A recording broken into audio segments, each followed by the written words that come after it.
नमो अरिहन्ताणं नमो सिद्धाणं नमो ऐर्याणं नमो वज्रायणं नमो लोये सवसाहुणं एसो पंच नमकारो सव पावपणास्म मंगलानां च सवेसिं परमं हवै मंगलम। अहो आचार्य भगवान, अहो उपाध्याय भगवान, आप श्री जी ज्ञान के महासागर हैं। आप हमें अप्रत्यक्ष अनुज्ञा पूर्वक आशीर्वाद प्रदान करें, जिससे हम इस अपूर्व ज्ञान को ग्रहण धारण एवं वितरण करने में समर्थ बने। आप श्री जी की महती कृपा होगी। सभी से सादर जो है। जय जिनेंद्र। हमने लास्ट क्लास में गुणस्थान स्टार्ट कर दिए थे सत्ता स्वामित्व के। तो उसके पहले अभी जहां तक हो गया था वहां तक आप लोगों के रिविजन्स हो गए।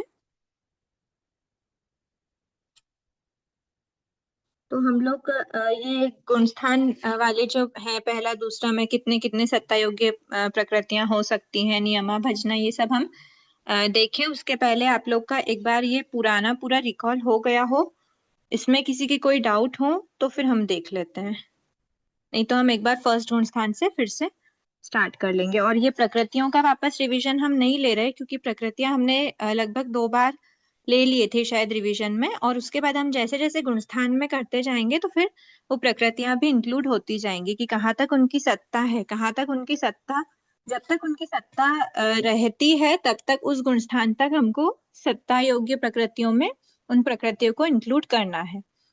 और जब उनका सत्ता विच्छेद हो जाता है और फिर सत्ता क्षय के समय से, सत्ता विच्छेद और सत्ता क्षय में क्या डिफरेंस है कि इस पॉइंट तक सत्ता है तो इस पॉइंट तक सत्ता है, तो इस पॉइंट को कहते हैं सत्ता विच्छेद।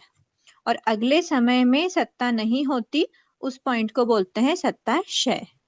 ये सत्ता क्षय का समय है ना। और ये सत्ता विच्छेद का समय कहलाता है। सत्ता विच्छेद के समय सत्ता होती है, सत्ता क्षय के समय से जब बात करते हैं तो उस समय पे सत्ता नहीं होती, सत्ता क्षय हो चुकी होती है। ठीक है, तो ये हम जब देखेंगे कि जब जब सत्ता विच्छेद हो गया है और सत्ता क्षय के आगे का जो भी रहेगा, उस समय पे उन गुण स्थानों पे हमको उस प्रकृति को सत्ता योगी प्रकृति में काउंट नहीं करना है। और जो सत्ता योगी प्रकृति होती है, जब तक सत्ता विच्छेद नहीं होगा तब तक सारे गुण स्थानों में उसकी सत्ता समझना। ठीक है, अब सत्ता योग्य गुण सत्ता विच्छेद प्रकृति। और सत्ता क्षय में एक समय का अंतर। एक समय का अंतर, हाँ बोल सकते हैं एक समय का अंतर, पर वो दोनों अलग अलग समय, इसका जस्ट प्रीवियस समय ये है, इसका जस्ट नेक्स्ट समय ये है। ऐसे अंतर देखें तो ऐसे नहीं बोल सकते कि इन दोनों में कितना अंतर है, एक समय का अंतर है, इसका प्रीवियस समय ये होता है, इसका जस्ट नेक्स्ट समय ये होता है। ठीक है, अब हम एक बार गुणस्थान वाइज देख लेते हैं प्रकृतियां। सत्ता योगी प्रकृतियों में भी उस गुणस्थान में कुछ प्रकृतियों का कंपल्शन होता है कि वो कंपलसरी उस गुणस्थान में रहेंगी, और कुछ प्रकृतियां ऐसी होती हैं कि उस गुणस्थान में रह भी सकती हैं, नहीं भी रह सकती। तो ये हम एक बार देखते जाते हैं। सबसे पहले फर्स्ट गुणस्थान की बात करते हैं। फर्स्ट गुणस्थान, यहाँ ध्यान रखना हम सत्ता की बात कर रहे हैं। सत्ता मतलब आत्मा में उस प्रकृति का होना, एग्जिस्टेंस, मतलब आत्मा में अगर वो प्रकृति है तो हम बोलेंगे कि उस जीव में वो है, वो नियमा है या फिर भजना है, ये देखेंगे। नियमा मतलब हर जीव में कंपलसरी, जो भी जीव उस गुणस्थान में रहेंगे इस प्रकृति की नियमा होगी, मतलब इस गुणस्थान में आने वाले जीवों में वो प्रकृति पाई जाएगी। लेकिन ऐसा भी हो सकता है कि किन्हीं जीवों में वो प्रकृति पाई जाए तो किन्हीं जीवों में नहीं पाई जाए, उसको बोलते हैं भजना। जैसे कि चार आयुष्य हो सकता है, किसी जीव में नरक आयु हो, किसी जीव में तिर्यंच आयु नहीं हो, किसी जीव में तिर्यंच आयु हो भी सकती है। एक बार आयुष्य को साइड में रखते हैं। सम्यक वेदनी, फर्स्ट गुण स्थान में रहने वाले हर जीव में सम्यक वेदनी की सत्ता हो ऐसा कंपलसरी नहीं, किसी जीव में पाई जा सकती है, किसी जीव में नहीं भी पाई जा सकती है। इसलिए इस प्रकृति की फर्स्ट गुण स्थान में भजना बताई। और जैसे ये प्रकृतियां, इन प्रकृतियों में कोई भी एक प्रकृति चुन लेते, ज्ञानावर्णी से बात करें तो ज्ञानावर्णी जो भी जीव फर्स्ट गुण स्थान में होगा उसके ज्ञानावर्णी 5 की सत्ता कंपलसरी होगी, इसलिए इसको बोलते हैं नियमा। कोई भी जीव, सभी जीवों की अपेक्षा यहाँ पे बात की गई है। तो पहले गुण स्थान में टोटल हमारे पास टोटल सत्ता कितनी होती है, जिसको बोलते हैं ओघ सत्ता। ओघ सत्ता, ओघ मतलब टोटल जितनी भी अवेलेबल है इस पूरे प्रोसेस में, जो जो भी हमको रिक्वायरमेंट रहेगी उन सारी प्रकृति। तो ऐसी कितनी है प्रकृतियां, तो 148। ओघ सत्ता होती है 148 प्रकृतियों की। अब उसमें से फर्स्ट गुण स्थान में कितनी प्रकृतियां हैं, ये हो गया गुण स्थान। सत्ता योग्य प्रकृतियां, सत्ता योग्य प्रकृतियां, सत्ता की नियमा, सत्ता की भजना। ठीक है। गुणस्थान पहला, पहले गुणस्थान में 148 प्रकृतियों में से सारी की सारी 148 प्रकृतियां फर्स्ट गुणस्थान में पाई जा सकती हैं। सत्ता योग्य में नियमा प्लस भजना दोनों आएगा। ठीक है। और नियमा और भजना में जो जो भी प्रकृति होंगी उनको ऐड करने पे सत्ता योग्य प्रकृति से ज्यादा नहीं आ सकता। जितने सत्ता योग्य है उसमें से ही कुछ प्रकृतियां नियमा वाली होती हैं और कुछ भजना वाली होती हैं। तो इन सभी में से पहले हम भजना वाली कैलकुलेट कर लेंगे, तो हमारे लिए इजी हो जाएगा नियमा वाली निकालना। मतलब जो जो भी प्रकृतियों की भजना नहीं है वो प्रकृति सारी कंपलसरी वाली होती है। 148 में से बात से आयुष्य कर्म, हर जीव में चारों ही आयुष्य पॉसिबल ही नहीं है। किसी भी जीव की बात कर लो, किसी भी जीव में मैक्सिमम 2 आयुष्य की सत्ता हो सकती है और मिनिमम 1 आयुष्य की सत्ता हो सकती है। तो अगर ये कॉम्बिनेशन नरक और तिर्यंच का हुआ तो फिर उस जीव के पास मनुष्य और देवता की सत्ता नहीं है। अगर ये कॉम्बिनेशन नरक और मनुष्य का हुआ तो उस जीव के पास तिर्यंच और देवता की सत्ता नहीं है। अगर ये देवता और तिर्यंच का कॉम्बिनेशन हुआ तो उस जीव के पास नरक और मनुष्य की सत्ता नहीं है। तो ऐसे हम क्या बोल रहे हैं कि कोई भी जीव है, हर जीव में चारों आयुष्य का होना, इसीलिए 4 आयुष्य को की सत्ता को फर्स्ट गुण स्थान में हो या कोई से भी गुण स्थानों में, उसमें उसकी भजना ही बताई जाती है। 4 आयुष्य। ठीक है। उसके बाद हर जीव में आहारक चतुष्क की सत्ता नहीं होती। किसी जीव में होती है, किसी में नहीं होती। लेकिन आहारक चतुष्क की सत्ता वाला इसमें आ सकता है। आहारक चतुष्क की सत्ता वाला फर्स्ट गुण स्थान में आ सकता है। इसका मतलब ये नहीं कि आहारक चतुष्क में हर जीव में आहारक चतुष्क की सत्ता हो। आहारक चतुष्क की सत्ता वाला फर्स्ट में आ सकता है। किसी जीवों में आहारक चतुष्क की सत्ता होती है, किसी में नहीं होती है। तो ये हो गया आहारक चतुष्क। उसके बाद फिर इसी प्रकार एक बार तीर्थंकर की भी बात कर लेते हैं। तीर्थंकर की बात करें तो तीर्थंकर नाम कर्म वाला जीव, तीर्थंकर नाम कर्म की सत्ता जिस जीव के है वो फर्स्ट गुण स्थान में आ भी सकता है, नहीं भी आ सकता है। आने वाला कौन होगा, आने वाला वो ही। मैक्सिमम केस तो ये है कि फर्स्ट गुण स्थान में वो आएगा ही नहीं, मैक्सिमम केस है। आने वाला कौन होगा, आने वाला वो ही जीव होगा जो जिसने नरक आयु का बंध किया हुआ हो और नरक आयु बंद होने के कारण से उसको नरक प्रायोगिक प्रकृतियां बांधने के लिए अंतर्मुहूर्त पहले, क्योंकि वो शायिक सम्यक्त्वी नहीं है, वो कौन सा है, शायोपशमिक सम्यक्त्वी है। शायोपशमिक सम्यक दृष्टि जीव फर्स्ट गुण स्थान में जा सकता है। अगर वो शायिक होता तो फर्स्ट में नहीं जाता। तो शायोपशमिक सम्यक दृष्टि जीव फर्स्ट गुण स्थान में जाकर नरक प्रायोगिक प्रकृतियां बंद करता है काल करने से अंतर्मुहूर्त पूर्व, और फिर वो नरक के आयुष्य उसकी बांधी हुई थी तो वो नरक गति में जाता है। इसलिए वो यहाँ पर तीर्थंकर नाम कर्म की सत्ता यहाँ भी थी, एक बार सत्ता क्रिएट हो गई तो पूरी एंड तक रहती है। तो तीर्थंकर नाम कर्म की सत्ता के साथ वो फर्स्ट गुण स्थान को टच किया। इसीलिए कोई जीव तो तीर्थंकर नाम कर्म की सत्ता के साथ फर्स्ट में आ भी सकते हैं, और अनंत जीव ऐसे हैं जो तीर्थंकर की सत्ता वाले होते ही नहीं है, कोई भी गुण स्थान की बात करें। इसीलिए तीर्थंकर की सत्ता को भी क्या बताया है, भजना बताया है। ठीक है। ये मोटी मोटी बातें हमने पहले तीनों प्रकृति की कर ली कि इनकी तो क्या रहता है कंपलसरी, मतलब इन इन जो ये प्रकृतियां इनकी तो हम बिल्कुल दृढ़ता पूर्वक बात कर सकते हैं कि इनकी सत्ता का कंपल्शन किसी भी गुण स्थान में नहीं है, क्योंकि अनंत जीव इसके सत्ता के बिना गए हैं मोक्ष और अनंत जीव इसकी सत्ता के बिना मोक्ष गए हैं, और आयुष्य की चारों की सत्ता एक साथ रह ही नहीं सकती। तो ये हमारे सारे ही उसमें भजना में आएगा, ये ध्यान रखना। अब उसके अलावा क्या क्या हो सकता है, तो फर्स्ट गुण स्थान वाला है। फर्स्ट गुण स्थान वाला जीव अनादि मिथ्या दृष्टि हो, या फिर वो जीव ने सम्यक वेदनी सम्यक मिथ्यात्व वेदनी की उद्वलना कर दी हो, या फिर वो जीव अभव सिद्धिक जीव हो। उसके पास सम्यक वेदनी और सम्यक मिथ्यात्व वेदनी की सत्ता हो भी सकती है, नहीं भी हो सकती है। तो ये दोनों प्रकृति भी किसमें लेंगे, भजना में। फर्स्ट गुण स्थान वाले जीव ने, जिसने उद्वलना वगैरह कर दी होगी तो उसके पास नहीं होगी। और जो शैव शमिक सम्यक दृष्टि जीव अभी अभी मिथ्या दृष्टि बना है, उसने उद्वलना पूरी नहीं करी है, तो उसके पास इनकी सत्ता हो सकती है। होना नहीं होना मतलब भजना है। फिर बात करें, अब हम बात करते, जब हमने उद्वलना वाली बात करी दी है तो अब हम उद्वलना की बात कर लेते हैं। उद्वलना कौन करता है, एकेंद्रीय जीव।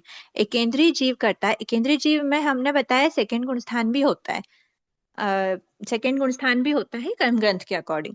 लेकिन सेकंड गुण स्थान का होता है बहुत बहुत सूक्ष्म काल का होता है।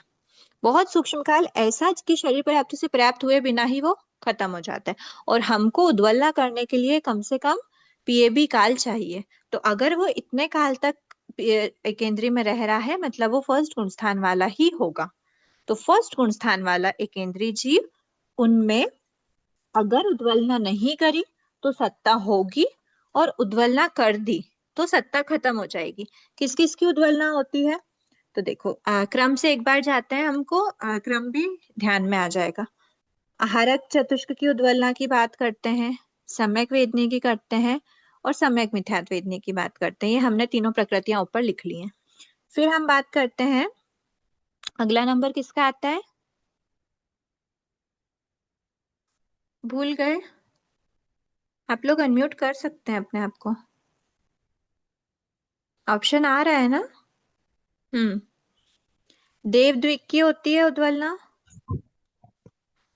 उसके बाद फिर द्विक, नरक द्विक और वैकरी चतुष्क, ये चतुष्ट 6 प्रकृतियों और की एक साथ होती है। उसके और बाद फिर मनुष्य जी।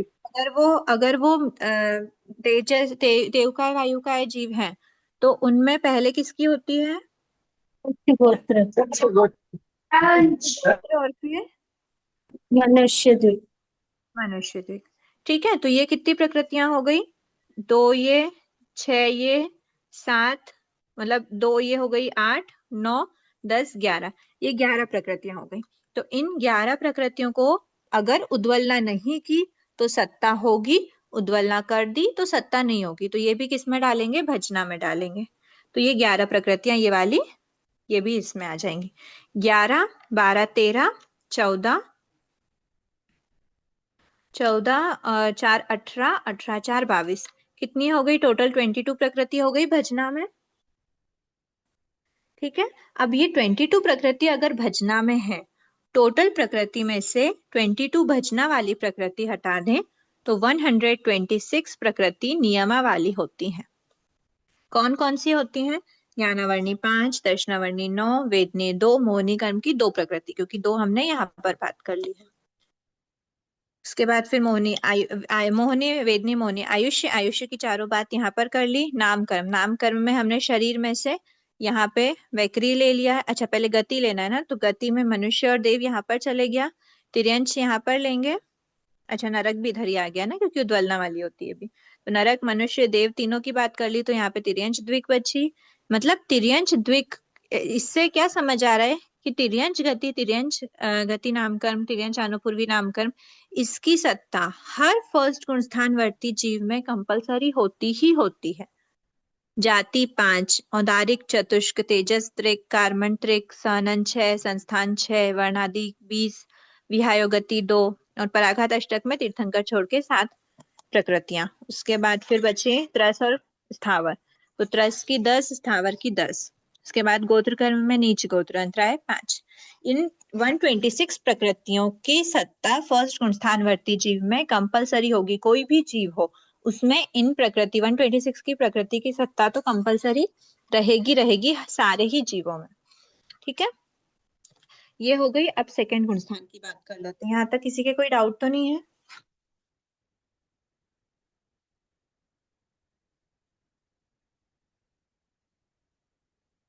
अब की बात कर लेते हैं।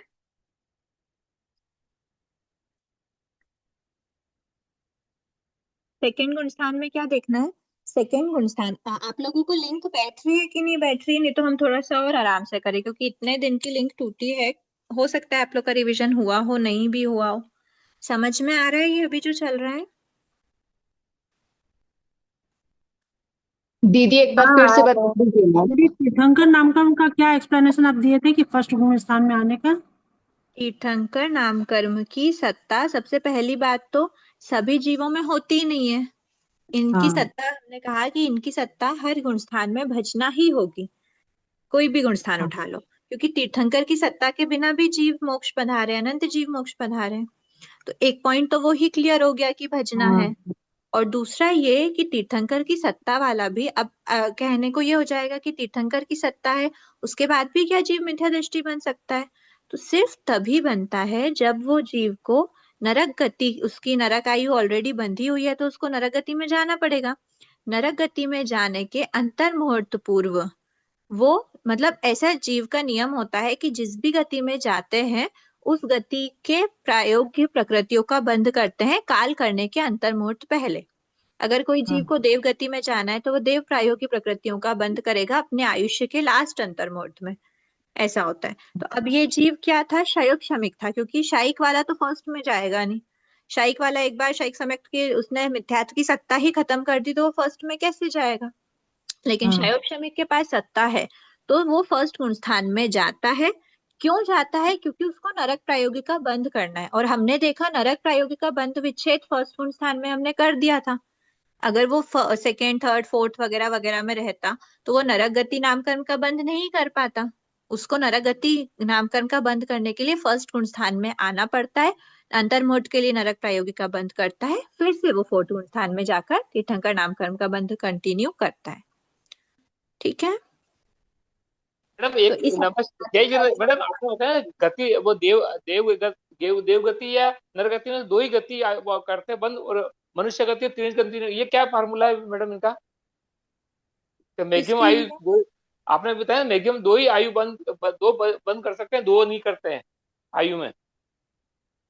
आयु का आयुष्य की बात कर रहे हैं या फिर तीर्थंकर से रिलेट करते हुए बता रहे हैं? आयुष आयुष की बात आपने बताया ना पहले शुरू में ही, आयुष की हाँ, चार होती है ना। वो सिर्फ नरक नहीं, वो कॉम्बिनेशंस बहुत सारे बन सकते हैं। 4 4 16 कॉम्बिनेशंस बन हाँ, तो सकते हैं उसको एक शायद। बार वापस वापस बताओ ना क्या था ये। 4 4 तो नहीं, शायद 2 की पावर 4 कॉम्बिनेशन बन सकते हैं। देखो बात इतनी है कि कोई भी जीव में, प्रैक्टिकल सोचना, कोई जीव में एक तो वर्तमान आयु जिसको वो भोग रहा है उसकी सत्ता हो सकती है, और अगले भव की आयु उसने बांध ली है तो उसकी सत्ता हो सकती है। दो से ज्यादा आयुष्य की सत्ता हो सकती है क्या? अच्छा हाँ, समझ में अब आ गया। पहले जो जो चल रहा है हाँ वो, और एक मध्यमान और बुद्धिमान, बुद्धिमान दोनों आयु का हाँ, रहता है। बस बस वो दोनों ही रह सकती हैं, उसके अलावा चारों आयुष्य कंपलसरी होना ये बिल्कुल भी पॉसिबल नहीं है। अच्छा अच्छा, ठीक है, थैंक यू ठीक मैम। है, अब हम देखते हैं सेकंड गुण स्थान की बात करते हैं। हो गया क्लियर जिनका डाउट था? अभी एक और किसी का? ठीक है, अब सेकंड गुण स्थान की बात करते हैं। सेकंड गुण स्थान में सत्ता योगी कितनी होंगी, है ना? तो सत्ता योगी सेकंड गुण स्थान हमने देखा कि तीर्थंकर नामकरण की सत्ता वाला फर्स्ट में तो जा सकता है। कब जाएगा? सिर्फ वो नरक वाले ही, शायोग शमिक है और नरक वाला ही केस है तो ही जाएगा, वरना वो तीर्थंकर के रहते 4 से 14 गुण स्थान ही उसके, मतलब जब जब वो उन गुण स्थानों में ही रहेगा उसका बंद कंटिन्यूअसली करता रहेगा। 14 तक बंद नहीं होता वैसे, पर सत्ता में 4 से 14 तक रहेगी। अब बात करते हैं कि फर्स्ट में भी उसकी सत्ता है और 4 से 14 में भी उसकी सत्ता है। 2 और 3 में उसकी सत्ता क्यों नहीं बताई है? इसलिए क्योंकि तीर्थंकर नामकरण की सत्ता वाला जीव सासाधन सम्यक दृष्टि भी नहीं बनता, सम्यक मिथ्या दृष्टि भी नहीं बनता। वो जनरली सम्यक दृष्टि अवस्था में ही रहता है, और सम्यक दृष्टि, साधन सम्यक दृष्टि भी नहीं बनता, क्योंकि वो साधन वाले की कंपलसरी फर्स्ट में जाना ही होता है। और फर्स्ट में तीर्थंकर वाला क्यों जाता है? सिर्फ एक ही रीजन से जाता है कि उसने नरकायु का बंध किया हुआ था। ठीक है, सिर्फ इसी रीजन से जाने के कारण से, वरना हम फर्स्ट को भी मना कर देते, हम इतना ही रखते हैं। फर्स्ट में सिर्फ इसी वजह से जाएगा कि वो शायोपशमिक है और नरकायु का बंध किया हुआ है, इसीलिए उसको फर्स्ट में जाना पड़ेगा। ठीक है, इसीलिए सेकंड थर्ड वाले जो गुणस्थान है, दोनों गुणस्थान में तीर्थंकर नामकरण की सत्ता नहीं होती, कंपलसरी नहीं होती। कंपलसरी नहीं होती मतलब उसको सत्ता योग्य प्रकृतियों से ही माइनस कर दो। टोटल 148 प्रकृतियां हैं, उसमें से तीर्थंकर हटा दो, तो कितनी बची? 147 प्रकृतियां सत्ता योग्य हैं। अब 147 सत्ता योग्य है, तो उसमें से अब हमको नियमा देखना है, भजना देखना है। अब भजना में पहले हमने जिन जिन प्रकृतियों की बात करी थी, ये तो हो गई चार चार, और प्रकृति 22 क्या थी? 22 है ना। 22 में से 9 प्रकृतियां ये वाली हटा दो, उसके अलावा कितनी बची? 13। ठीक है, ये 13 प्रकृतियां, 13 प्रकृति कौन कौन सी थी? 13 प्रकृति थी हमारी उद्वलनावारी, सम्यक वेदनी, सम्यक मिथ्यात्व वेदनी, उसके बाद फिर देव द्विक, नरक द्विक, वैक्रिय चतुष्क, और मनुष्य द्विक, उच्च गोत्र। ये प्रकृति थी 1 2 3 4 5 6 7 8 9 9 और 4 13। 13 प्रकृतियां हमने बात करी थी उद्वलना रिलेटेड। तो ये 13 प्रकृतियां फर्स्ट गुण स्थान वर्ती जीव ही इनकी उद्वलना करता है। मतलब ये जब हम सेकेंड एंड अबव की बात करेंगे तो ये प्रकृतियां नियमा में जाएंगी, भजना में नहीं जाएंगे, क्योंकि कर ली हो तो सत्ता नहीं होती, उद्वलना नहीं करी हो तो सत्ता होती है। पर यहाँ पर तो कंपलसरी सत्ता होगी ही होगी, क्योंकि उद्वलना का पॉइंट ही नहीं आता, तो भजना का भी पॉइंट नहीं आएगा। तो ये 13 की 13 प्रकृतियां हम इसमें शिफ्ट कर देंगे। तो इसमें पहले कितनी थी? 126 थी। 126 में से हम ये 13 प्रकृतियां इधर पे शिफ्ट करेंगे, और ये 13 प्रकृतियां जब हम यहाँ पर शिफ्ट करेंगे तो यहाँ कितना बना? 139 प्रकृति। ये तो हो गई नियमा में। अब भजना में क्या रही? तो भजना में ये सब हटा दो, तो भजना में हमारे पास बची 9 प्रकृति। 9 प्रकृतियों में से तीर्थंकर नामकर्म को हमने सत्ता योग्य में से ही हटा दिया। सेकंड गुण स्थान वाले जीव के तीर्थंकर की सत्ता ही नहीं होती, तो जब सत्ता ही नहीं होती तो फिर उसकी भजना, वहां पर 8 प्रकृतियों की भजना है और 139 प्रकृतियों की नियमा है। ठीक है, ये आप लोग कैलकुलेट करना, हाथों हाथ कैलकुलेट करना। अगर याद नहीं भी हो रहा है कोई बात नहीं, हाथों हाथ कैलकुलेट कर लेना। अब थर्ड गुण स्थान की बात करते हैं। थर्ड गुण स्थान में भी तीर्थंकर वाला पॉइंट वैसा की वैसा रहेगा। टोटल 148 में से तीर्थंकर की सत्ता नहीं होगी तो 147 की सत्ता होती है। अब इसमें हम बात कर लेते हैं पहले भजना वाली। तो भजना मतलब क्या? कि जिन प्रकृतियों का सत्ता है भी और नहीं भी है, ऐसा दोनों संभव है। ठीक है, तो ये हमारी ये प्रकृतियां तो रहेंगी। 8 की बात कर लेते हैं, क्योंकि तीर्थंकर को हमने सत्ता योग्य में से ही हटा दिया, तो 8 की बात कर लेते हैं। ये 8 तो होंगी कंपलसरी। इसके अलावा और क्या हो सकता है? तो इसके अलावा, क्योंकि ये थर्ड गुण स्थान है, हमने क्या बोला था? अनंतानुबंधी चतुष्क एक ऐसी प्रकृति है जिसकी सत्ता जाने के बाद भी वापस आ सकती है, क्योंकि विसंयोजना उसको बोलते हैं। अगर विसंयोजना कर दी है A4 की, उसके बाद भी कुछ टाइम बाद में वापस से A4 की सत्ता क्रिएट हो सकती है। कब होगी? जैसे ही जीव फर्स्ट या सेकंड गुण स्थान में जाता है तो उसका पुनः बंध स्टार्ट हो जाता है, और स्टार्ट होने के कारण से उसकी सत्ता भी क्रिएट हो जाती है। तो जब तक जीव फर्स्ट और सेकंड में ना जाए, उस समय पे A4 की सत्ता के बिना भी जीव एग्जिस्ट कर सकता है थर्ड एंड अबव गुण स्थानों में। तो थर्ड गुण स्थान में अनंतानुबंधी चतुष्क के बिना, सत्ता के बिना वाला जीव भी होता है, और जिसने विसंयोजना नहीं करी, मतलब उसकी सत्ता है तो सत्ता हो भी सकती है, विसंयोजक के पास नहीं भी हो सकती है। होना नहीं होना मतलब ये उसकी भजना में आ जाएगा। तो 12 प्रकृतियों की भजना है। अब नियमा कितने की होगी? तो बताया है, नियमा 147 में से 12 प्रकृतियां हटा दो, तो कितनी बची? 5 3 135 प्रकृतियों की नियमा हो जाएगी। ठीक है, अब फोर्थ गुण स्थान की बात कर लेते हैं। फोर्थ गुण स्थान है, फोर्थ गुण स्थान में 147 नहीं बोलेंगे, इसमें हम पूरी 148 जी, प्रकृति। मुझे ये भजना वाला समझ में नहीं आया, अनंत अनुबंधी कैसे निकाला ये?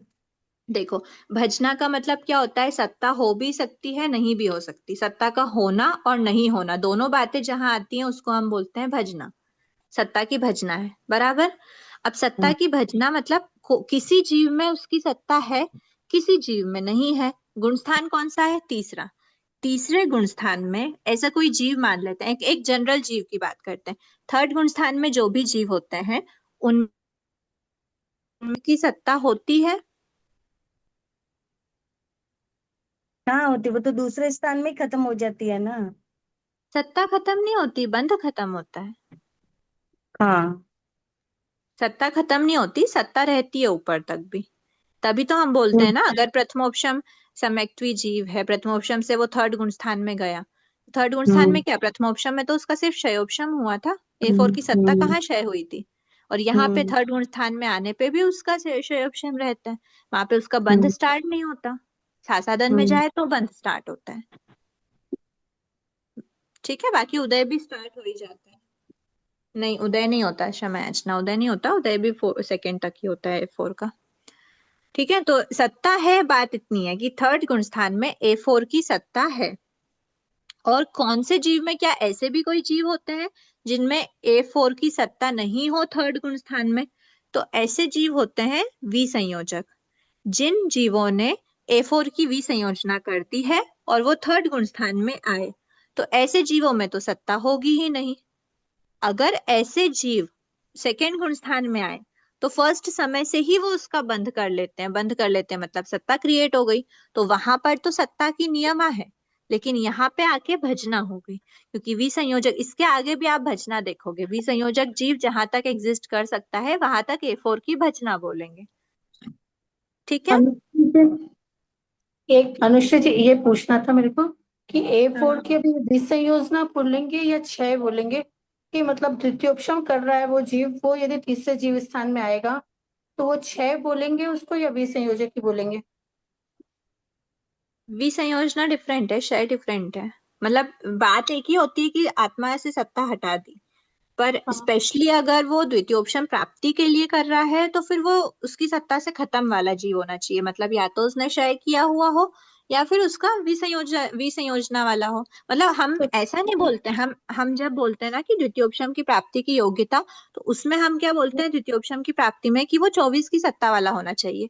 24 की नहीं, तो सत्ता क्षय मतलब बोलते हैं ना A4 कि की उसका सत्ता, क्षय। A4 की सत्ता उसने द्वितीयोपशम की प्राप्ति के लिए हटाई हो तो भी चलेगा, और पिछले बहुत सारे टाइम से वो भी संयोजक रहा हुआ है तो भी चलेगा, सत्ता 24 की होनी चाहिए। अच्छा, तो मतलब कि वो द्वितीयोपशम वाले को भी विसंयोजक ही बोल सकता है ना? हाँ, तो द्वितीयोपशम में विसंयोजक, जैसे यदि देखो विसंयोजना अनंतानुबंधी एक का क्षय कर प्रोसेस। दिया है, अनंतानुबंधी का द्वितीयोपशम में भी क्षय कर दिया है, तो उसको भी विसंयोजक ही बोल सकते हैं ना कि अनंतानुबंधी का विसंयोजक है वो?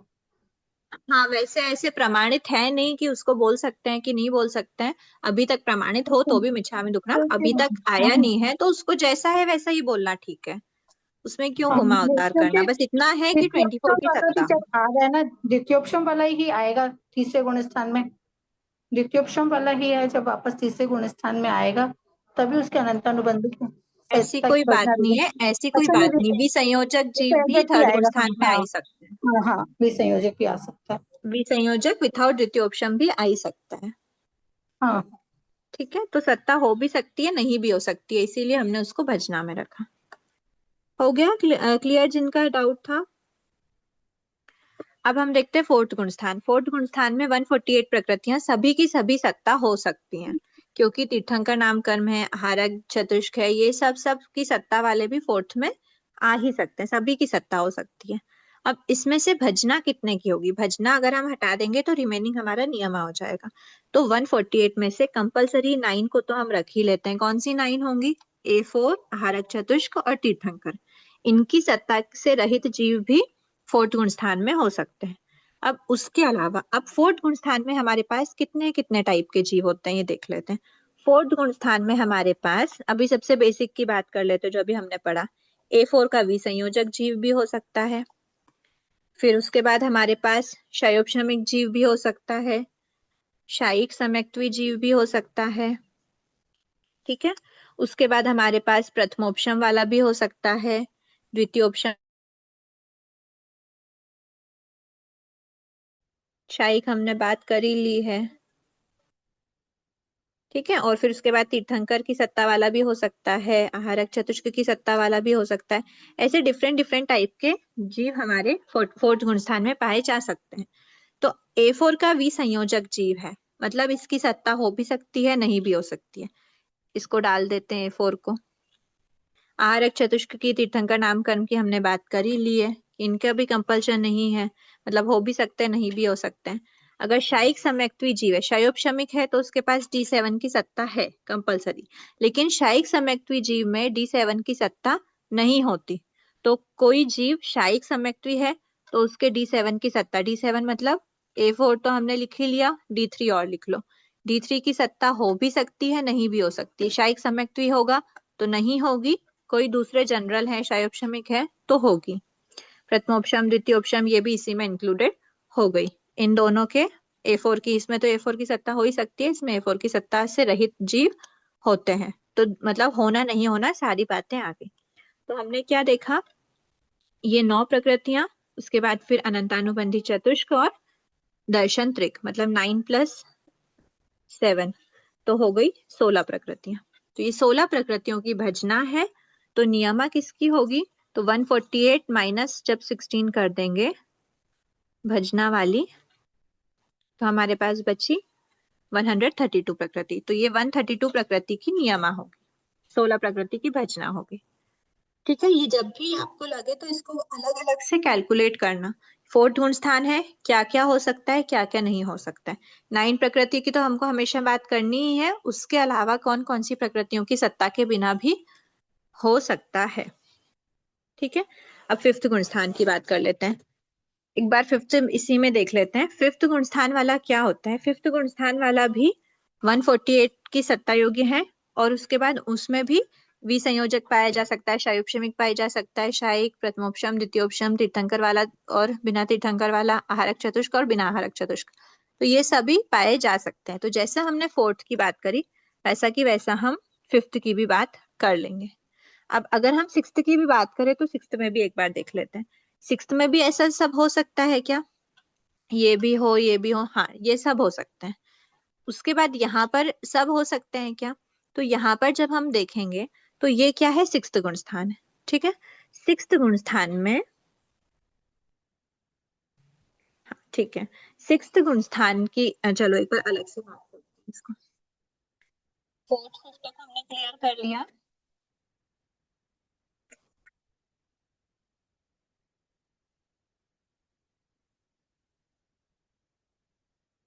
अब 6th गुण स्थान की बात करते हैं। 6th गुण स्थान है, 6th गुण स्थान में पूरी 148 प्रकृति सत्ता योग्य है, ऐसी कुछ भी कमी नहीं है कि इसकी सत्ता नहीं होनी चाहिए 6th गुण स्थान में। अब भजना की बात कर लेते हैं। ठीक है, तो भजना में 9 प्रकृति होनी चाहिए। 9 प्रकृति कौन सी है, आयुष्य 4, हो भी सकती है नहीं भी हो सकती है। और उसके बाद बात करते हैं हम आहारक चतुष्क की, और उसके बाद हम बात करते हैं तीर्थंकर नाम कर्म की। ठीक है, उसके अलावा हमने देखा यहाँ पर, यहाँ कितनी थी 132 थी, और यहाँ पर 9 प्लस और भी हमने ऐड करी थी, तो टोटल 16 प्रकृति हुई थी। ठीक है, अब बात क्या करते हैं, जो 9 प्रकृति हैं, ये 9 प्रकृति हमने लिख ली, और उसके अलावा क्या बचा था, हमारा D7 बचा था। ठीक है, तो ये D7 वाला जो होता है वो क्षयिक है, क्षयोपशमिक है। वो अगर वो क्षयोपशमिक होगा तो उसमें सत्ता होगी, अगर वो क्षयिक होगा तो सत्ता नहीं होगी। तो ये तो 6th गुण स्थान में भी बात चल जाएगी। ठीक है, अनंत जीव तीर्थंकर की सत्ता वाले हो भी सकते हैं नहीं भी हो सकते हैं, मतलब हुए ऐसे हुए नहीं हुए वाली है। ऐसे कि ऐसे आहारक चतुष्क की बात करें, जब 4 आयुष्य को हम खोलेंगे तो 4 आयुष्य में से क्या बोला, 6th गुण स्थान में आयुष्य की कौन कौन सी आयुष्य हो सकती हैं, पहले वो बात कर लेते हैं। 6th गुण स्थान वर्ती अगर कोई जीव है तो उसमें 6th गुण स्थान में क्या नरक आयु वाला जीव हो सकता है, जिसमें नरक आयु की सत्ता है। नहीं, नहीं हो सकता, नरक आयु की सत्ता वाला 6th गुण स्थान में नहीं हो सकता क्या, नहीं हो सकता, नहीं हो हो सकता है, सकता है, सत्ता वाला हो सकता हो है, सकता है, क्या सत्ता दिक्कत है, वाला उसमें हो नरक सकता आयु है। बांधी हुई हो, किसी जीव हाँ ने नरक सत्ता आयु बांधी हुई हो और किसी जीव ने नरक आयु नहीं बांधी हो, 6th गुण स्थान में है वो, कोई बाधा नहीं है। 6th गुण स्थान में तिर्यंच आयु वाला जीव है, अभी करेंटली नहीं है, भोज्यमान आयु नहीं है, बध्यमान आयु हो ही सकती है 6th गुण स्थान वाले के, हो भी सकती है, और कोई जीव ऐसे हैं जिनके नहीं भी हो। देवायु, 6th गुण स्थान में कोई जीव है जिसके, देखो ये क्या बात कर रहे हैं हम, ये तीनों की बध्यमान आयु की बात कर रहे हैं। बध्यमान आयु देवगति की है, मतलब देव आयु है, हो भी सकती है, नहीं भी हो सकती है। बुद्धिमान आयु मनुष्य की हो भी सकती है, नहीं भी हो सकती है। चारों बातें हो गई। चारों बातें किस में हो गई? भजना में हो गई। ध्यान से देखना एक बार। चारों बातें हो गई भजना में, बुद्धिमान आयु की बात करें तो। अब बुद्धिमान आयु की बात करें अगर, तो बुद्धिमान आयुष्य क्या देवता की हो सकती है सिक्स्थ गुण स्थान में? नहीं हो बुद्धिमान सकती आयु है। देवायु हो सकती है क्या? नहीं। नहीं हो सकती। बुद्धिमान आयु तिर्यंच आयु हो सकती है क्या? नहीं। बुद्धिमान आयु नरक आयु हो सकती है क्या? नहीं, खाली मनीष की होगी। बुद्धिमान आयु मनुष्य आयु हो सकती है क्या? हो सकती है। हो सकती है या कंपलसरी होती है? कंपल्सरी होता है। कंपल्सरी है। कंपलसरी होती है, मतलब ये नियमा है। जब भी नियमा का पॉइंट आता है तो होना नहीं होना वाली बात हम करते ही नहीं। अगर एक बार हमने नियमा डिसाइड कर लिया, यहाँ पर हमारे पास right wrong wrong, right wrong wrong, right wrong wrong आ रहे थे, यहाँ पर भी राइट रॉन्ग थे, लेकिन बुद्धिमान आयु को लेके बुद्धिमान आयु में कंपलसरी राइट आ गया कि सिक्स्थ गुण स्थान वाला कंपलसरी मनुष्य आयु वाला ही होगा, उसके सत्ता में मनुष्य आयु कंपलसरी होगी। तो हम किसी भी सिक्स्थ गुण स्थानवर्ती जीव की, एक बार इसको रब करूं मैं, किसी भी सिक्स्थ गुण स्थानवर्ती जीव की जब हम बात करेंगे, अब इनसे थोड़ा ऊपर हटके प्रैक्टिकल सोचना। सिक्स्थ गुण स्थानवर्ती कोई जीव है, उसके अंदर सोचना, उसके भीतर में बुद्धिमान आयु कुछ भी हो, इन चारों में से कुछ भी हो, लेकिन बुद्धिमान आयु क्या होगी? कंपलसरी मनुष्य आयु होनी चाहिए। मनुष्यायी होती इसीलिए है। हाँ, मनुष्यायी होगी, दूसरी आयु कहाँ मनुष्य से आयु ही होगी? होगी, कंपलसरी मनुष्य आयु ही होगी। तो इसीलिए मनुष्य आयु को हम नियमा में लिख देंगे। अगर मनुष्य आयु को हमने नियमा में लिख दिया कि कंपलसरी मनुष्य आयु होनी चाहिए सिक्स्थ स्थानवर्ती जीवों के, तो जब मनुष्य आयु को कंपल्सन में लिख दिया तो जो भी नियमा होता है वो भजना नहीं होता, क्योंकि हमने क्या बोला? नियमा प्लस भजना सत्तायोगी प्रकृति होनी चाहिए। इन दोनों को ऐड करने पर इसका ज्यादा बड़ा नहीं होना चाहिए फिगर। तो जो जो प्रकृति हमने नियमा में डाल दी उसको हम भजना में नहीं डाल सकते, इसीलिए 4 आयुष्य की जगह यहाँ पर हम 3 आयुष्य ही लिखेंगे और मनुष्य आयु को नियमा में डालेंगे। क्लियर हो गया? ठीक है। अब ऐसा की ऐसे बात हम कर लेते हैं 7वें गुण स्थान की। सेम बात होगी, क्योंकि 7वें गुण स्थान में भी इन प्रकृतियों का क्या रहता है? D7 प्रकृति हो भी सकती है, नहीं भी हो सकती। शायिक सम्यक्त्वी हो, शयोपशमिक हो, दोनों ही हो सकते हैं। तीर्थंकर नामकरण वाले भी और बिना वाले भी हो सकते हैं। आहारक चतुष्क की सत्ता वाले और बिना वाले भी हो सकते हैं। आयुष्य कर्म है तो आयुष्य कर्म मनुष्य आयु का तो कंपल्शन होगा, और इन तीनों की सत्ता हो भी सकती है, नहीं भी हो सकती है। 7वें गुण स्थानवर्ती जीवों के तो सत्ता हो ही सकती है, नरक की सत्ता हो, तिर्यंश की सत्ता हो, चल सकता है, कोई दिक्कत नहीं है कि नरक की सत्ता वाला कोई जीव है, अप्रमत्त संयत बन गया, क्या बात है? शयोपशमी की है ना, वो शायिक तो बना नहीं है। ठीक है, आगे बढ़े। 7वें गुण स्थान तक क्लियर हो गया है जी। ठीक है। अभी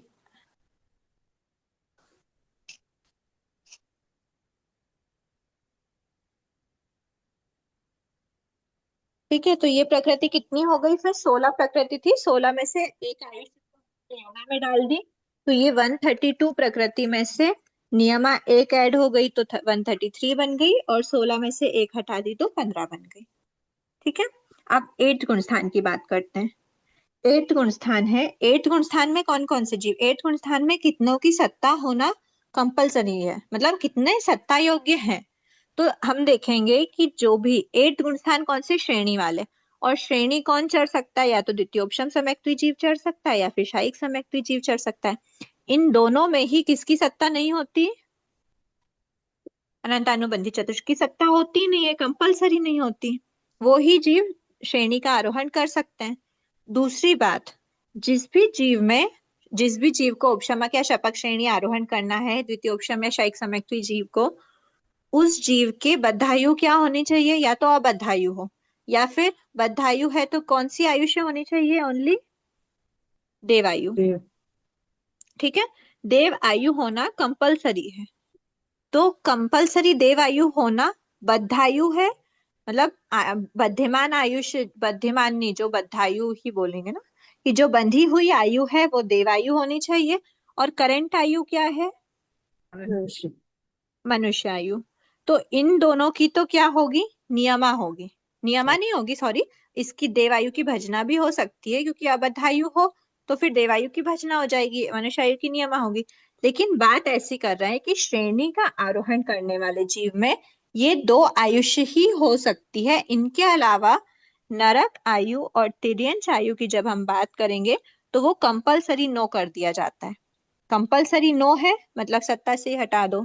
जिस भी जीव में अनंतानुबंधी चतुष्क की सत्ता है या फिर नरक आयु तिर्यंच आयु की सत्ता है, वो जीव श्रेणी का आरोहण नहीं कर सकते। बात क्लियर हुई?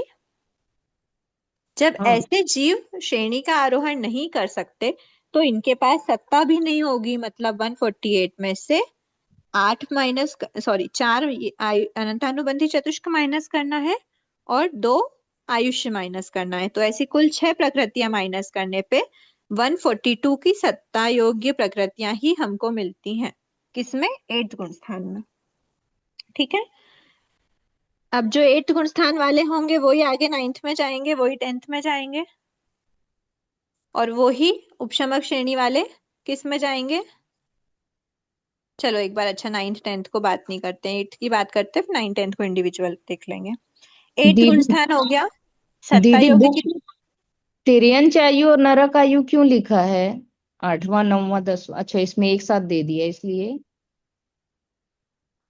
नरक आयु तिर्यंच आयु को माइनस किया, ये माइनस करा ना हमने। 148 में से अनंतानुबंधी की सत्ता वाला श्रेणी आरोहण नहीं कर सकता, नरक आयु तिर्यंच आयु की सत्ता वाला श्रेणी आरोहण नहीं कर सकता। ठीक है दीदी। देवायु और मनुष्य आयु तो मैंने बताया था कि कौन कौन कर सकता है, मतलब देवायु मनुष्य आयु वाला हो तो ही, सत्ता में हो तो ही वो कर सकता है, नरक आयु तिर्यंच आयु वाला नहीं कर सकता। तो माइनस करने पे हम ये जो 2 लिखा है नरक आयु और तिर्यंच आयु माइनस करिए। ठीक है, तो ये 142 की सत्ता योग्य प्रकृतियां हैं। अब इसी में से हमको नियमा और भजना देखना है। अभी हमारी सॉर्टेड क्या है? प्रकृतियां 15 तक है ना। एक बार हम देख लेते हैं कंपल्शन वाली क्या क्या थी। 4 आयुष्य थी, आहारक चतुष्क था, तीर्थंकर, नामकर्म था। ये 9 प्रकृतियां थी। इन 9 प्रकृतियों में से जो भी श्रेणी आरोहण वाली बात हम कर रहे हैं उसमें मनुष्य की सत्ता क्या होना चाहिए? कंपलसरी होनी चाहिए मनुष्य आयु का। तो मनुष्य आयु को हम किस में डालेंगे? नियमा में डालेंगे, मनुष्य आयु। और जब हमने मनुष्य आयु को नियमा में डाल दिया तो भजना से एक आयुष्य कम कर देंगे। ठीक है, उसके अलावा फिर और प्रकृति कौन सी देखी? क्योंकि 8th गुण स्थान है, इसमें या तो द्वितीयोपशम सम्यक्त्वी होगा या फिर शायिक सम्यक्त्वी होगा। ठीक है, अब द्वितीयोपशम और शायिक सम्यक्त्वी जीव में से हमने क्या बताया? इसके पास A4 की सत्ता नहीं होनी चाहिए, इसके पास D7 मतलब A4 और D3 की सत्ता कंपलसरी नहीं होनी चाहिए। इसके पास A4 की सत्ता नहीं है लेकिन D3 की तो सत्ता है जिसका उसने उपशम किया है, बराबर। तो हाँ। A4 की सत्ता तो दोनों में नहीं है, इसीलिए हमने उसको यहीं पे ही माइनस कर दिया, सत्ता योग्य में ही माइनस कर दिया। पर जो D3 है, द्वितीयोपशम सम्यक्त्वी जीव में उसकी सत्ता है, शायिक सम्यक्त्वी जीव में उसकी सत्ता नहीं है। तो D3 को भजना में लिख दे। क्लियर हुआ?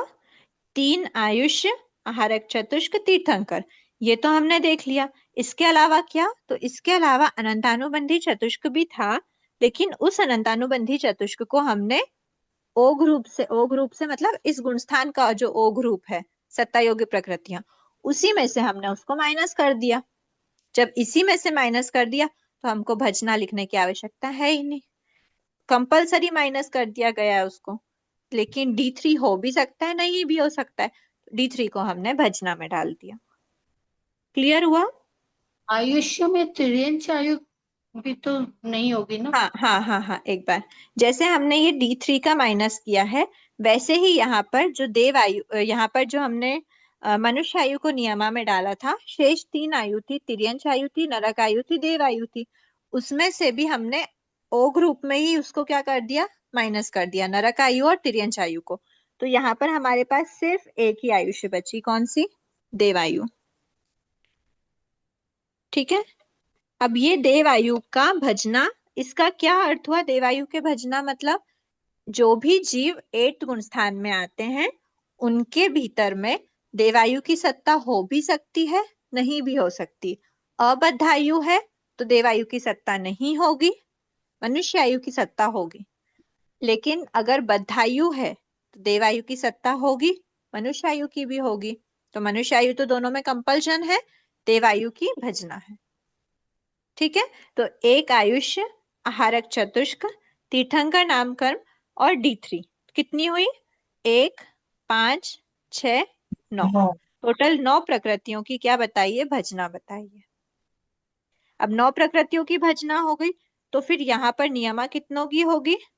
142 प्रकृतियों में से 9 प्रकृतियों की भजना है तो कितनी बची? 133 प्रकृतियों की नियमा। तो 133 तो ऊपर वाली है। ठीक है। मतलब हमने इसमें 6th 7th और 8th में डिफरेंस क्या रहा? 6th 7th में और 8th में इसमें नियमा वाली प्रकृति तो सेम थी, बस जो भजना वाली थी उन भजना वाले में से 15 प्रकृतियों में से हमने A4 को हटा दिया और नरक आयु और तिर्यंच आयु को हटा दिया। तो 4, 5, 6 ये 6 प्रकृति जब हमने टोटली हटा दी, यहाँ पर तो भजना है मतलब हो भी सकती थी नहीं भी हो सकती थी, लेकिन 8th वाले में कंपलसरी नहीं होगी तो उसको O ग्रुप से ही हटा दिया। तो 6 प्रकृतियां यहाँ से हमने जब हटाई तो ये प्रकृतियां 9 बची और यही की ये 6 प्रकृतियां हमने टोटली हटा दी तो 148 की जगह 142 बची। क्लियर हुआ? जी। ठीक है। अब इसके बाद हम बात करते हैं 9th गुण स्थान की। अब ध्यान रखना, जैसे 8th गुण स्थान में उपशमक श्रेणीवर्ती जीव भी है, शपक श्रेणीवर्ती जीव भी है। जो उपशमक श्रेणीवर्ती जीव होते हैं वो किसी भी प्रकृति का क्षय करते हुए आगे नहीं बढ़ते श्रेणी में, उपशम करते हुए ही आगे बढ़ते हैं। लेकिन शपक श्रेणीवर्ती जो जीव होते हैं, शायिक सम्यक्तु शपक श्रेणीवर्ती जीव, उनके D7 की तो ऑलरेडी सत्ता खत्म हो चुकी होती है। रिमेनिंग जो भी सत्ता होती है उनमें से वो रिमेनिंग जो प्रकृति की सत्ता होती है उसमें वो क्षय करते हुए आगे बढ़ते हैं। तो हमने देखा था सबसे पहले क्षय किसका होता है? 9th गुण स्थान के टाइम पर क्षय होता है स्त्यानधित्रिक और नामकरण की 13 प्रकृति, 16 प्रकृतियों का क्षय होता है। उससे पहले क्षय नहीं होता।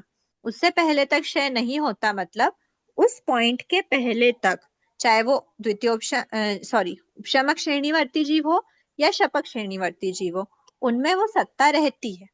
पर 9th गुण स्थान वालों में वो उसकी सत्ता हो भी सकती है, नहीं भी हो सकती है। जब सत्ता क्षय कर दिया जाता है, शपक श्रेणी वाले जो जीव होते हैं सत्ता क्षय कर दें या फिर सत्ता विच्छेद जो भी बोले, उसके बाद में सत्ता क्षय के समय से उन प्रकृतियों की सत्ता नहीं होती, लेकिन उपशमक वालों में सत्ता होती है। तो उन प्रकृतियों की भजना बोली गई है आगे। ठीक है। 9वें गुण स्थान में वैसे वैसे हम देखेंगे, लेकिन अभी अगर हम उपशमक श्रेणीवर्ती जीव की अपेक्षा बात करें तो 8th में, 9th में, 10th में और फिर वो जाते हैं 11th में। तो इन सभी में किसी भी प्रकृतियों का सत्ता क्षय नहीं होता, सत्ता क्षय या सत्ता विच्छेद नहीं होता। नहीं होने के कारण से जो प्रकृतियां हमने 142 और 133 की नियमा और 9 प्रकृतियों की भजना ये जो हमने 8th में बताई है, वैसी की वैसी प्रकृतियों की सत्ता के साथ जीव आगे बढ़ता है 9th में, 10th में, 11th में, फिर वैसी की वैसी सत्ता के साथ वो 10th, 9th, 8th में वापस आ जाता है। ठीक है। लेकिन जब हम बात करेंगे शपक श्रेणी की, एक बार मैं ये रब कर दूं, शपक श्रेणी की थोड़े से खुला करके हम फिर से बात कर लेते हैं। उपशमक श्रेणी तक क्लियर हो गया सबका?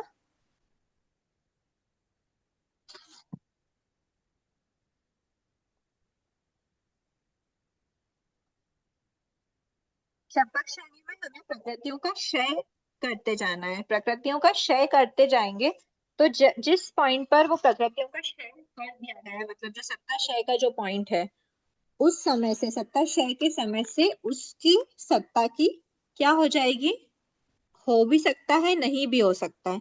क्यों? क्योंकि उस गुण स्थान में अगर शपथ श्रेणीवर्ती जीव है तो उसके तो मतलब ठीक है, अच्छा अभी हम समुच्चय रूप से बात नहीं कर रहे, हम अलग अलग तरह से बात कर रहे हैं।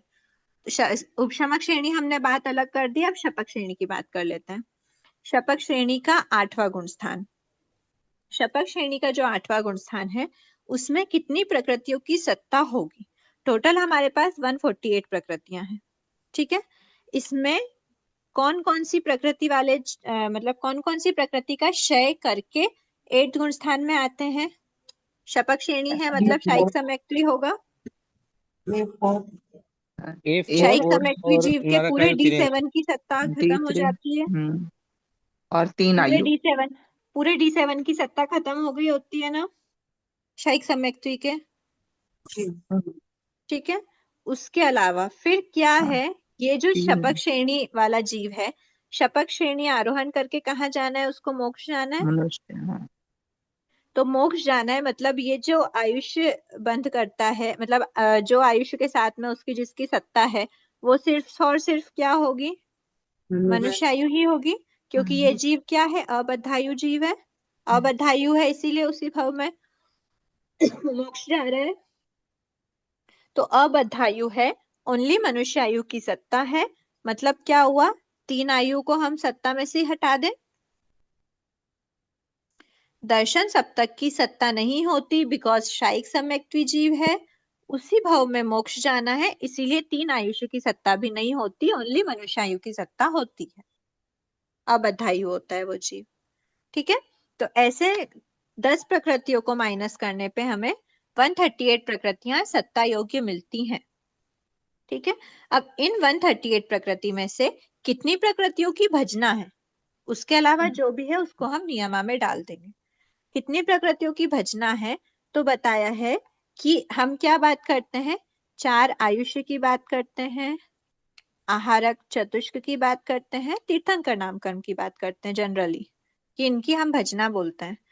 4 आयुष्य में से 3 आयुष्य की तो हमने पहले ही बात हटा दी, और जो मनुष्य आयु है वो भजना में नहीं होती, वो कंपल्शन होती है, मनुष्य आयु की सत्ता होना ही पड़ता है, नियमित रूप से नियमा होती है, इसीलिए 4 आयुष्य को भजना में से हटा दो। 3 को तो ओघ रूप से हटा दिया और 1 को नियमा में डाल दिया, इसीलिए चारों आयुष्य की भजना खत्म हो गई। तो आहारक चतुष्क और तीर्थंकर नामकर्म, ये 5 प्रकृतियां ही शेष बची हैं, किस लिए, इसमें भजना के लिए। 8 गुण स्थान शपथ श्रेणीवर्ती जीव के 8 गुण स्थान में 5 प्रकृतियां की ही क्या हो सकती है, भजना हो सकती है। इसके अलावा कोई और हो सकती है क्या? दर्शन सप्तक की बात करते हैं D7, उसको हमने पहले ही ओ ग्रुप से हटा दिया। उसके बाद फिर हम उद्वलना वगैरह की बात करते हैं, तो उद्वलना वाली बात यहाँ पर श्रेणी में आएगी नहीं, वो सिर्फ फर्स्ट गुण स्थान में आती है, ठीक है। तो ये हो गई बात 5 प्रकृति के भजना की। अब 5 प्रकृति की अगर भजना है तो 138 में से 5 गए, नियमा कितने की हो गई, 133 प्रकृतियों की, ठीक है। 138 सत्ता योग्य है, उसमें से 133 की नियमा है, 5 प्रकृतियों की भजना है। 5 प्रकृति हो भी सकती है किसी जीव में, किसी जीव में इन 5 प्रकृतियों की सत्ता के बिना भी शपथ श्रेणी आरोहण किया जा सकता है। अब बात करते हैं 9th गुण स्थान की। 8th तक क्लियर हो गया, क्योंकि 8th में हमको कुछ भी छेड़छाड़ नहीं करनी, 8th तक प्रकृतियां एज इट इज रहती हैं और वो 9th गुण स्थान में प्रवेश कर जाते हैं। जब जीव 9th गुण स्थान में प्रवेश करता है तो उस जीव के प्रवेश करते समय 138 प्रकृतियों की सत्ता होती है, उसमें से 133 नियमा होती है, 5 की भजना होती है।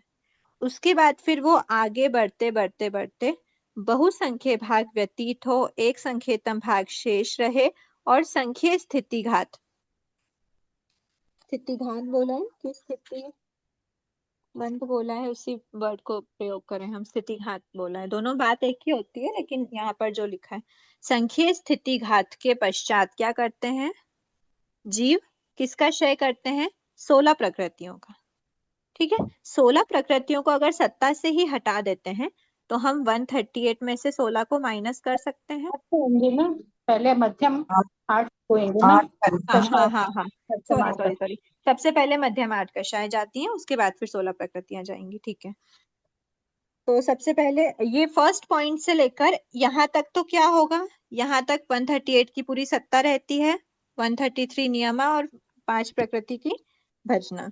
ठीक है, उसके बाद फिर क्या होता है, इस पॉइंट पर मध्यम आठ कषाय का क्षय करता है जीव। जब मध्यम आठ कषाय का क्षय करेगा तो उस पॉइंट से लेकर संख्य स्थिति घात आगे तक ये 8 कषायों की सत्ता नहीं होगी। मतलब 138 माइनस 8 हुआ 130 की सत्ता रहती है इस पॉइंट से लेकर। तत्पश्चात इसको बोलेंगे इस पॉइंट से लेकर संख्या स्थिति घात आगे तक 130 की सत्ता रहेगी। उसमें से ये 8 किस में से हटाई हमने, भजना में से नहीं हटाई हमने, नियमा में से हटाई, तो यहां से हमको माइनस करनी पड़ेगी। 133 माइनस 8 करेंगे तो कितना बचा, 125। प्लीज नोट कीजिए 125 प्रकृतियों की नियमा। भजना वैसे की वैसे 5 की हो जाएगी।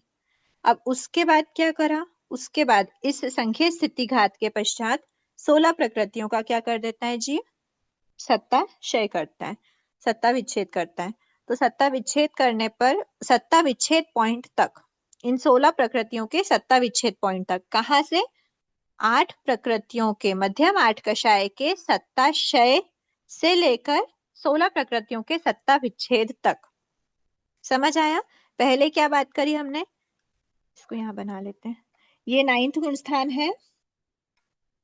9th गुण स्थान के फर्स्ट समय से बहुसंख्य भाग व्यतीत एक संख्यतम भाग शेष हो और संज्ञा स्थिति आगे तक, ये जो पॉइंट आया, ये पॉइंट था 8 कषाय का सत्ता विच्छेद का पॉइंट। मतलब यहां तक तो सत्ता रहेगी 8 की, उसके बाद नहीं रहेगी। तो ये हो गया सत्ता विच्छेद का पॉइंट।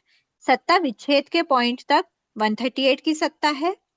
सत्ता क्षय के समय से 16 प्रकृतियों के सत्ता विच्छेद तक 130 की सत्ता है। ठीक है, यहाँ पर ऐसा लिख देती हूँ मैं, ये 138 की सत्ता वाला। उसके बाद 16 प्रकृतियों, मध्यम आठ कषाय का सत्ता क्षय इस पॉइंट पे हुआ, कि विच्छेद इस पॉइंट पे था, यहां तक सत्ता थी। सत्ता क्षय के पॉइंट से, सत्ता क्षय के समय पे सत्ता नहीं है, तो सत्ता नहीं है मतलब 130 हो गई। कहां तक, 16 प्रकृतियों के सत्ता विच्छेद तक, इसको बोलते हैं संख्या स्थिति घात।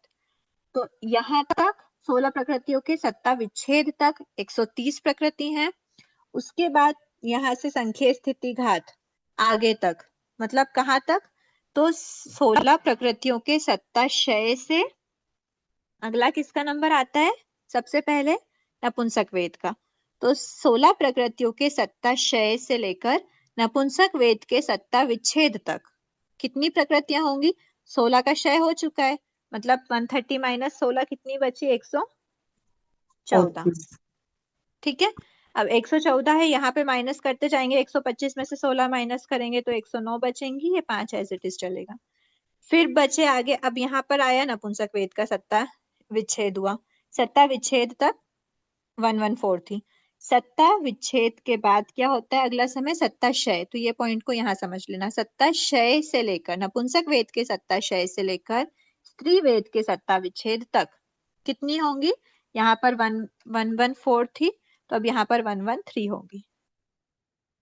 संख्या स्थिति घात आगे तक, कहाँ तक, जब तक स्त्री वेद का विच्छेद नहीं करता तब तक 113 है, यहाँ पर 108 हो जाएगी, ये 5 रहेगी। अब फिर संख्या स्थिति घात आगे तक कहाँ तक, जब वो सबसे पहले हास्य षटक होता है, फिर पुरुष वेद का नंबर आता है ना। तो हास्य षटक तक कितनी होगी, स्त्री वेद का, ये है स्त्री वेद का सत्ता क्षय, सॉरी सत्ता विच्छेद। अब ये स्त्री वेद के सत्ता क्षय से लेकर हास्य षटक के सत्ता विच्छेद तक 112 है। ठीक है, 112, ये हो जाएगी 107 और ये 5। फिर बताया है यहाँ पे क्या गया, हास्य षटक, तो इससे संख्या स्थिति घात आगे तक हास्य षटक के सत्ता क्षय से पुरुष वेद के सत्ता विच्छेद तक 6 प्रकृतियां गई। क्योंकि ये हास्य षटक का क्या है, सत्ता क्षय है, मतलब प्रकृति नहीं है। तो 112 थी, अब 106 रह जाएंगी, क्योंकि 6 प्रकृतियां सत्ता क्षय को प्राप्त हो चुकी हैं। तो हास्य षटक के सत्ता क्षय से पुरुष वेद के सत्ता विच्छेद तक 106 प्रकृतियां, यहाँ पर 6 प्रकृतियां कम कर देंगे तो 101 बचेंगी। ठीक है, फिर बात करेंगे पुरुष वेद का सत्ता क्षय करना है। पुरुष वेद के सत्ता, मतलब ये पॉइंट था पुरुष वेद का सत्ता विच्छेद, यहाँ तक 106 थी। पुरुष वेद का ये वाला पॉइंट, पुरुष वेद के सत्ता क्षय से, अब सत्ता क्षय हो चुका है, मतलब एक प्रकृति और कम कर दो तो 105। कहाँ तक, अगला नंबर किसका आएगा, संज्वलन क्रोध, संज्वलन क्रोध के सत्ता विच्छेद तक 105 रहेंगी। फिर सत्ता क्षय से मान तक 104 हो जाएंगी। मान के सत्ता विच्छेद तक 104 थी, अगले समय में उसकी सत्ता नहीं होगी तो 103। मान के सत्ता क्षय से लोभ के सत्ता विच्छेद तक, लोभ का सत्ता विच्छेद का पॉइंट क्या है, 10th गुण स्थान का लास्ट समय। ठीक है, तो इसीलिए 10th गुण स्थान के लास्ट समय तक 103 प्रकृतियों की सत्ता रहती है। माया आएगा ना। अच्छा, मान के बाद ये माया आया, क्षमा याचना, ये 103 के बाद 103 वाली जो सत्ता है, 103 तक माया और सॉरी क्या बचा है, माया और लोभ दोनों बचे हैं।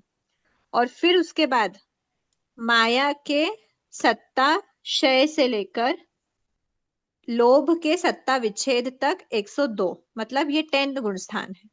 हमको कहाँ तक की बात कर रहे हैं, अभी 9th गुण स्थान तक की बात कर रहे हैं। तो 138 9th गुण स्थान के सबसे इनिशियल भाग में 138 की सत्ता होगी। उसके बाद फिर 8 प्रकृतियों का सत्ता क्षय से लेकर अगली 16 प्रकृतियों के सत्ता विच्छेद तक 130 बची, क्योंकि 8 का सत्ता क्षय हो गया। अब 16 प्रकृतियों का सत्ता क्षय हो गया तो 114 बची। कहाँ तक, अगला नंबर आता है नपुंसक वेद के सत्ता विच्छेद तक। नपुंसक वेद का सत्ता क्षय जैसे ही हुआ, एक प्रकृति कम हो गई, स्त्री वेद के सत्ता विच्छेद तक। स्त्री वेद का क्षय हुआ तो 112 हो गई इस तक, हास्य षटक के सत्ता विच्छेद तक। जैसे ही हास्य षटक का सत्ता क्षय हुआ, वैसे ही 6 प्रकृति और कम हो गई, 106 बची। उसके बाद फिर पुरुष वेद का नंबर आया, पुरुष वेद का सत्ता विच्छेद तक 106 थी, सत्ता क्षय में एक प्रकृति और कम हो गई, 105 बची। क्रोध की एग्जिस्टेंस थी, मतलब सत्ता विच्छेद के पॉइंट तक 105 था, सत्ता क्षय पे 104 हो गया। मान के सत्ता विच्छेद तक 104 थी, मान के सत्ता क्षय होते ही 103 बची। माया के सत्ता विच्छेद तक 103 थी, सत्ता क्षय होते ही 102 बची। और कहाँ तक रहेगी, तो जब तक संजुलन लोभ का सत्ता विच्छेद नहीं हो जाता, मतलब 10th गुण स्थान का लास्ट समय। अब इसको कैसे अरेंज करना, 9th गुण स्थान में सबसे पहले इनिशियल वाला देख लिया हमने 138 वाला, उसके बाद फिर संख्या स्थिति घात। यहाँ पर हमको क्या समझ जाना कि ये वाला जो पॉइंट था, यहाँ तक हमने ज्ञातव्य में क्या देखा कि 8 कषाय की सत्ता यहीं तक होती है, तो इसीलिए यहाँ से हमने 8 माइनस कर दिया।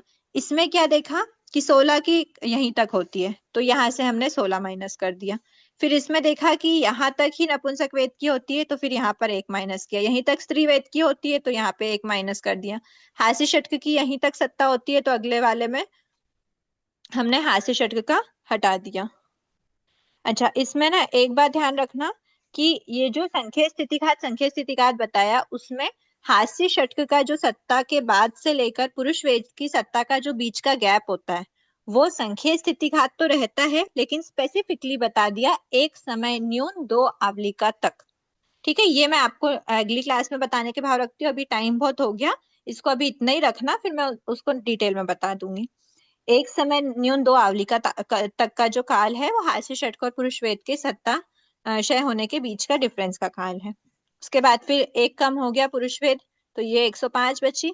फिर उसके बाद संजुलन क्रोध जाता है तो 104, मान जाता है तो 103, माया जाता है तो 102।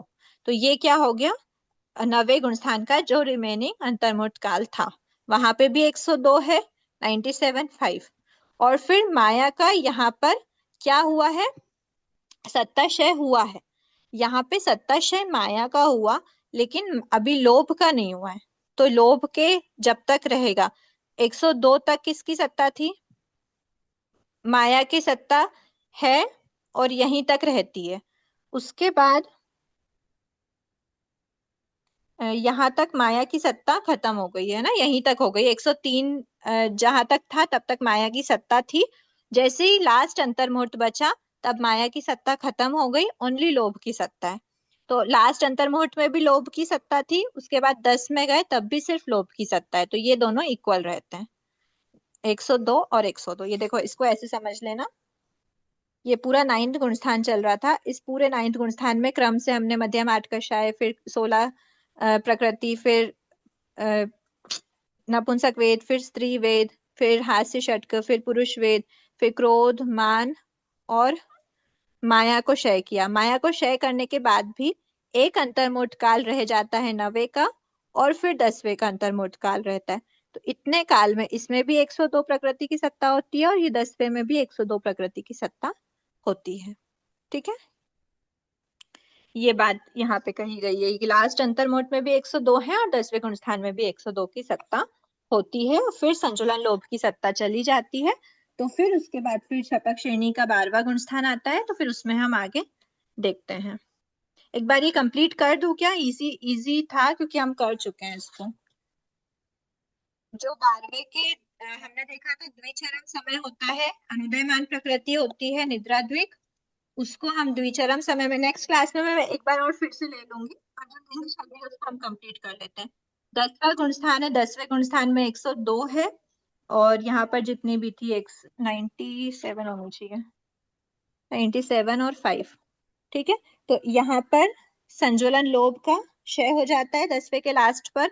तो फिर जब जीव 12वें में जाता है, तो 12वें में दो पार्ट हैं 12वें के। एक तो है 12 से लेकर द्विचरम समय तक का काल, और एक है फिर चरम समय, सिर्फ एक ही समय का काल। तो 12वें के द्विचरम समय तक 101 की सत्ता होती है, क्योंकि लोभ चले गया है, 101 की सत्ता होती है। और जैसे ही चरम समय आता है तो इस समय पर निद्रा द्विक का भी क्षय हो जाता है। तो चरम समय पर हमें दो प्रकृति और माइनस करनी है, तो 99, 94 और 5, और फिर ये हो गया 99 प्रकृतियां।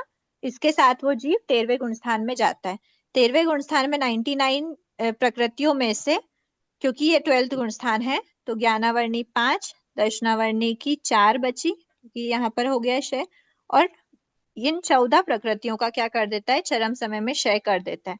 तो चरम समय में क्षय करके जब जीव 13वें गुणस्थान में जाता है, तो उसके पास 99 में से ये 14 प्रकृति क्षय हो गई, तो कितनी बची?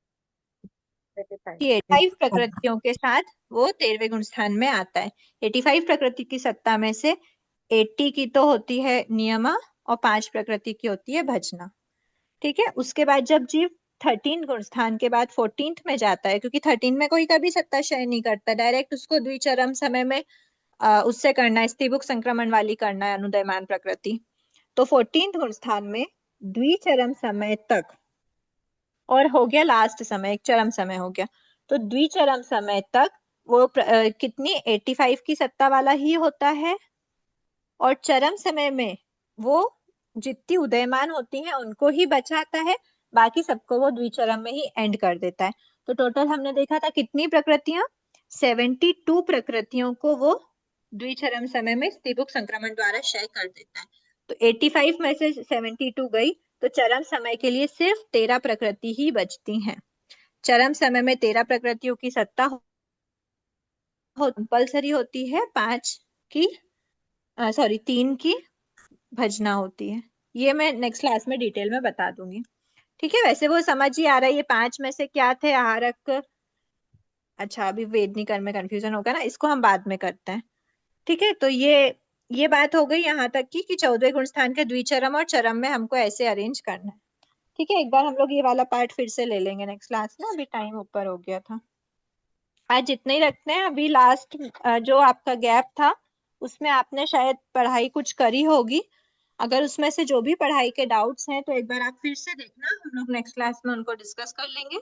एक बार हमारा ये चैप्टर कंप्लीट हो जाए, ध्रुव सत्ता का, अध्रुव सत्ता का और सादी अनादि प्ररूपणा, उसके बाद फिर हम कोशिश ये करते हैं कि इसको हम पीछे से ही वापस रिवर्स करते हुए जाएं, या फिर हम वापस से बंद उदय, जो भी है आप लोग एक बार सोच के आना कि हमको क्या करना है। बंद उदय से स्टार्ट करते हुए हाँ दीदी, पीछे आना है, या आगे फिर से पीछे करेंगे से?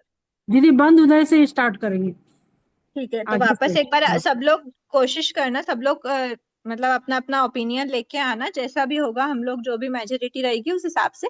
भाव है कि पूरा ही एक बार इसको तो कंप्लीट करना ही करना है। गुणस्थान स्वरूप अगर एग्जाम के पहले रह भी जाता है तो कोई इतना विशेष बात होगी नहीं।